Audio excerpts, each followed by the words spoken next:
Hello everyone, welcome to all of you in exam guru. दोस्तों, इस video में हम लोग air force X and Y group exam 2023 के लिए इंग्लिश का एक कंप्लीट मॉक टेस्ट सॉल्व करने वाले हैं। यह मॉक टेस्ट बिल्कुल नए पैटर्न पर आधारित है और ऐसे ही सेम क्वेश्चंस आपको आने वाली परीक्षा में भी देखने को मिलेगा।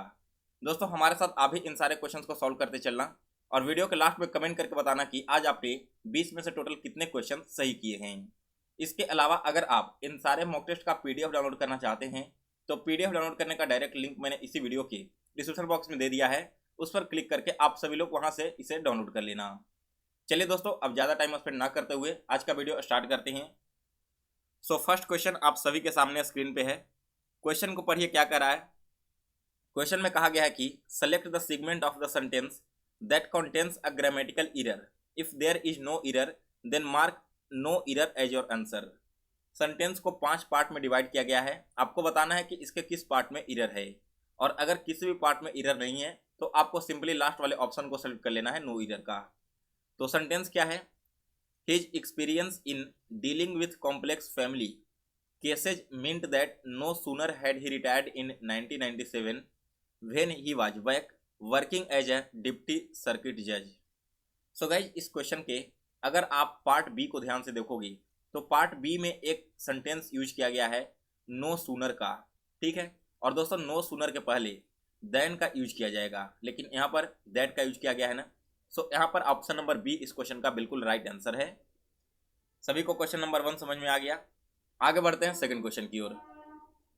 तो दूसरा क्वेश्चन कह रहा है कि select the most appropriate option to substitute the underlined segment in the given sentences. If there is no need to substitute it, select no substitution required.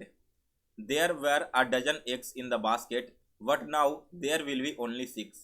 यहाँ पर आपको बताना है कि ये जो अंडरलाइन किया हुआ पार्ट है there will be, इसकी जगह पर कौन सा करेक्ट सेंटेंस आना चाहिए। तो यहाँ पर there were a dozen eggs in the basket, कहने का मतलब यह है कि बास्केट में लगभग 1 डजन अंडे थे, ठीक है। फिर यहाँ पर कह रहा है कि wow but now there will be only 6, लेकिन अब केवल यहाँ पर 6 ही हैं। तो यहाँ पर बात की जा रही है प्रेजेंट टेंस की ना, लेकिन विल बी यूज किया गया है जो कि फ्यूचर को डिनोट करता है। पूरी तरह से यह गलत है। इसकी जगह पर क्या आना चाहिए? तो यहाँ पर आना चाहिए दोस्तों देयर आर का, but now there are only 6, यानी कि अब यहाँ पर केवल 6 ही अंडे बचे हुए हैं। बी ऑप्शन इस क्वेश्चन का करेक्ट आंसर है। इसके बाद तीसरा question, select the one which is synonym with the bold और underlined word. He contradicted the charges of his critics. यहाँ पर आपको बताना है कि कंट्राडिक्ट वर्ड का सिनोनिम क्या हो जाएगा। दोस्तों, कंट्राडिक्ट का मतलब क्या होता है? कंट्राडिक्ट का मतलब होता है किसी भी चीज़ को सपोर्ट करना, यहाँ पर किसी भी चीज़ को गलत साबित कर देना या फिर मना कर देना। तो अगर मैं इसका सिमिलर वर्ड की बात करूँ तो ऑप्शन नंबर सी डिनाइड बिल्कुल करेक्ट आंसर है। जबकि अप्रूव्ड और सपोर्टेड का मतलब क्या होगा? किसी भी चीज़ में सहमति दे देना, और डिनाइड हो जाता है किसी भी चीज़ की सहमति से इनकार कर देना या फिर किसी भी चीज़ को गलत साबित कर देना। इसलिए कंट्राडिक्ट का जस्ट सिनोनिम हो जाएगा ऑप्शन नंबर सी डिनाइड। इसके बाद क्वेश्चन नंबर 4 है, select the option that is opposite in meaning to the given bold word. यहाँ पर आपको अपोजिट वर्ड बताना है। किसका बताना है? The roof is made from sheets of corrugated iron. Corrugated का एंटोनिम आप सभी को बताना है। दोस्तों, कोरुगेटेड का मतलब क्या होता है? आपने छत पर देखा होगा, मान लो कि इस प्रकार की जो छत पर टीन की शेड्स बने होते हैं ना, इसमें इस तरह से डिजाइन बनाए हुए होते हैं, ठीक है, मुड़ा मुड़ा हुआ टाइप का। इसी को यहाँ पर बोला गया है कोरुगेटेड आयरन का शीट्स बना हुआ। अगर मैं इसके एंटोनिम की बात करूँ तो एंटोनिम क्या हो जाएगा? यहाँ पर घुमावदार वस्तु की बात की जा रही थी ना, यानी कि बिल्कुल फ्लैट चीज़ों को हम क्या बोलेंगे? इसके एंटोनिम बोलेंगे। तो डी ऑप्शन आपका करेक्ट आंसर है, फ्लैट। इसके बाद क्वेश्चन नंबर 5 है, select the most appropriate meaning of the given word. Pull someone up, इसका मतलब क्या है दोस्तों? इसका मतलब है क्रिटिसाइज समवन, यानी कि सी ऑप्शन इस क्वेश्चन का राइट आंसर है। इसके बाद अगला question, question number 6, select the most appropriate one word substitution for the given groups of word.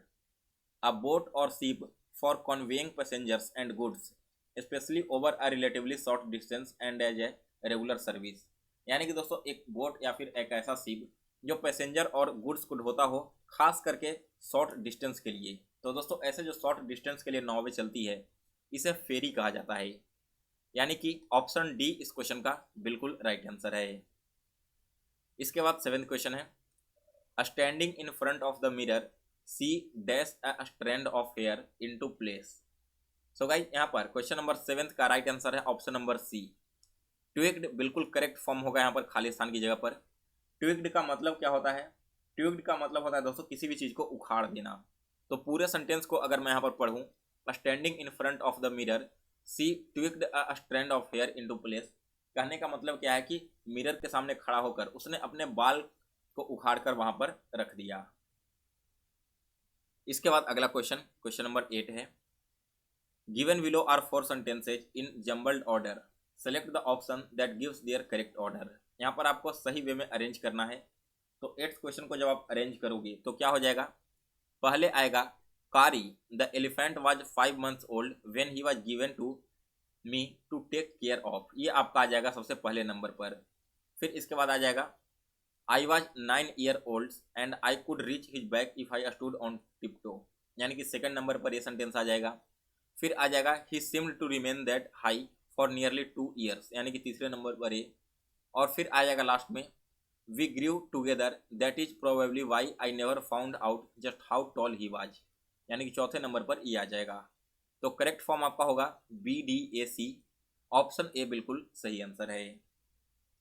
इसके बाद 9th नंबर क्वेश्चन है, यहाँ पर आपको बताना है कि सेंटेंस के किस पार्ट में एरर है। Over time the tents in Carl Anderson park house more and more people who were other homeless. यहाँ पर क्या कहा गया है कि जो कार्ल एंडरसन पार्क में टेंट हाउस है वहाँ पर ज़्यादा से ज़्यादा लोग रह रहे हैं जो कि होमलेस हैं, यानी कि जिनके पास घर नहीं है। तो अगर आप सी पार्ट को ध्यान से देखोगे, हु वेयर अदर होमलेस, यहाँ पर दोस्तों अदर की जगह अदरवाइज होना चाहिए, यानी कि अदरवाइज कहने का मतलब क्या है कि जो व्यक्ति होमलेस हैं, ठीक है, वैसे व्यक्ति के लिए यहाँ पर काफ़ी जगह हैं कार्ल एंडरसन पार्क में जो टेंट्स बनाए गए हैं उसमें। तो यहाँ पर क्या हो जाएगा? राइट आंसर हो जाएगा ऑप्शन नंबर सी, अदर की जगह पर अगर आप अदरवाइज कर दोगे तब आपका पूरा सेंटेंस करेक्ट हो जाएगा। इसके बाद क्वेश्चन नंबर 10 है, my sister said I can climb this hill in less than an our. आपको डायरेक्ट सेंटेंस है दिया गया है, इनडायरेक्ट में कन्वर्ट करना है। तो कन्वर्ट करने के बाद क्या हो जाएगा? सबसे पहले तो देखो कैन है ना जो कुड में कन्वर्ट होता है, तो आपका फर्स्ट ऑप्शन और ऑप्शन नंबर सी बिल्कुल गलत हो जाएगा। फिर इसके बाद जो दिस है, दिस को अगर आप डायरेक्ट से इनडायरेक्ट में कन्वर्ट करोगे तो यह आपका दैट में चेंज हो जाएगा। तो यहाँ पर आपका दैट कौन कौन सा हो गया? अगर आप ऑप्शन बी और ऑप्शन डी में देखोगे तो बी में तो आपका दैट किया नहीं गया है, दिस को दिस ही छोड़ दिया गया है, तो ये भी आपका ऑप्शन गलत हो गया। दैट मीन्स कि option number D correct answer है। My sister claimed that she could climb that hill in less than an our.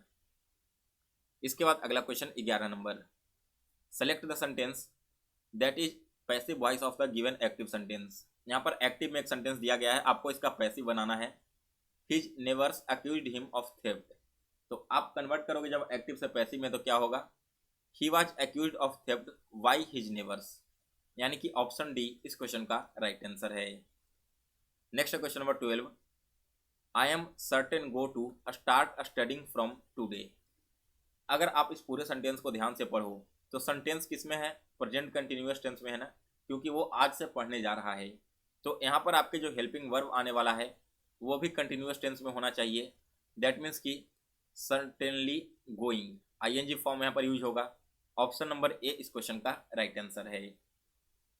Next question number 13, the company has proved to be most benevolent employer.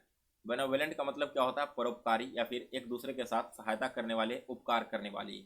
और यहाँ पर आपको benevolent का synonym बताना है, तो इसका सिनोनिम हो जाएगा दोस्तों जेनरस, यानी कि ऑप्शन डी इस क्वेश्चन का राइट आंसर है। इसके बाद अगला question, question number 14, select the option that is opposite in meaning. यहाँ पर आपको अपोजिट वर्ड बताना है। However, the evidence behind his conjecture proves to be quite this upon careful examination। तो दोस्तों कंजेक्चर का यहाँ पर एंटोनिम क्या हो जाएगा? इसका मतलब होता है दोस्तों, कंजेक्चर का मतलब अनुमान करना, तो अनुमान करने का अपोजिट हो जाएगा वैलिडेट कर देना, यानी कि बी ऑप्शन इस क्वेश्चन का करेक्ट आंसर है। कंजेक्चर्स का मतलब क्या होता है? अनुमान, यानी कि आप कंफर्म नहीं कर सकते। और वैलिडेट का मतलब होता है बिल्कुल मान्य रूप से, यानी कि जैसे आप 100% ऑथेंटिसिटी दे दो जो बिल्कुल सही हो, तो इसके लिए हम वैलिडेट का वर्ड का यूज करेंगे। बाकी येस, सपोज और एज्यूम, ये तीनों के तीनों कंजक्चर के सिनोनिम हो जाएंगे। इसके बाद 15 नंबर क्वेश्चन है, select the most appropriate meaning of the given idiom. To add insult to injury, ठीक है, जो to add insult to injury यानी कि इंजरी होने के बाद इंसल्ट को भी ऐड कर देना, तो यह क्या हो जाएगा, टू मेक समथिंग वर्स, यानी कि बी ऑप्शन इस क्वेश्चन का राइट आंसर है।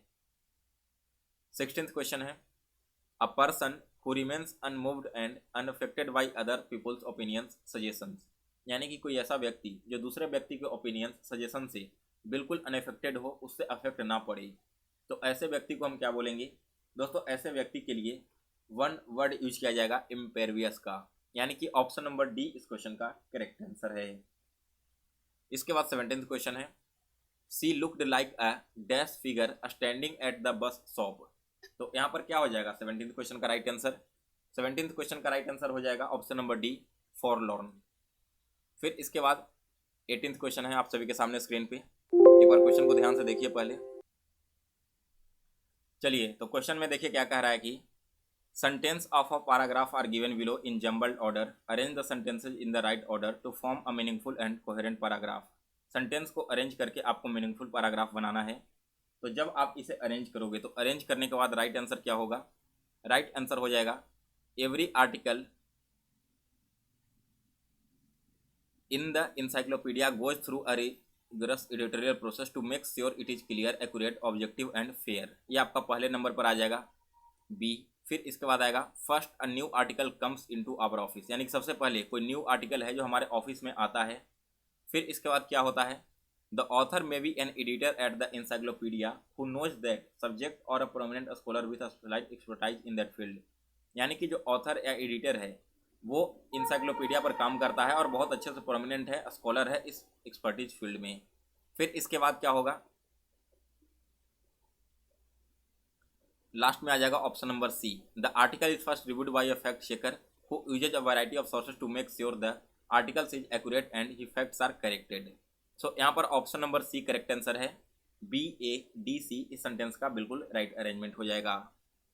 आगे बढ़ने से पहले दोस्तों आप सभी के लिए एक छोटी सी इन्फॉर्मेशन है, अगर आप एयरफोर्स वाई ग्रुप एग्जाम की तैयारी कर रहे हो और आपको जीके एंड जीएस सब्जेक्ट में प्रॉब्लम हो रही है, तो दोस्तों यह ई बुक आपकी एयरफोर्स वाई ग्रुप एग्जाम के लिए खास तौर पर तैयार किया गया है, जिसमें 1000 से भी ज़्यादा इंपॉर्टेंट जीके के टॉपिक वाइज क्वेश्चंस इंक्लूड किए गए हैं, जो कि हिंदी एंड इंग्लिश दोनों लैंग्वेज में अवेलेबल होंगे। हाल ही में जनवरी 2023 में जो एग्जाम हुआ था एयरफोर्स वाई ग्रुप का, वहाँ पर दोस्तों मैक्सिमम क्वेश्चंस डायरेक्ट इसी ई बुक से देखने को मिले थे, और इस बार भी आपके एग्जाम में जो क्वेश्चंस आने वाले हैं जीके के वो इसी ई बुक से देखने को मिलेगा। तो आप सभी लोग अगर इस ई बुक को परचेज करना चाहते हो तो मेरा व्हाट्सअप नंबर 9430042848 है, आप इस पर मैसेज करके परचेज कर सकते हो, या फिर आप इंस्टा मोजो से भी परचेज कर लेना। इंस्टा मोजो का डायरेक्ट लिंक मैंने इसी वीडियो के डिस्क्रिप्शन बॉक्स में दे दिया है। सो गाइस फिलहाल इस वीडियो में बस इतना ही। अगर आपको आज का मॉक टेस्ट अच्छा लगा हो तो इसे लाइक और शेयर करें, और जो चैनल पर अभी तक नए जुड़े हैं आप सभी से रिक्वेस्ट है कि चैनल को सब्सक्राइब कर इसके बेल नोटिफिकेशन को ऑन कर लें। मिलते हैं दोस्तों फिर से नए वीडियो में, तब तक के लिए जय हिंद जय भारत।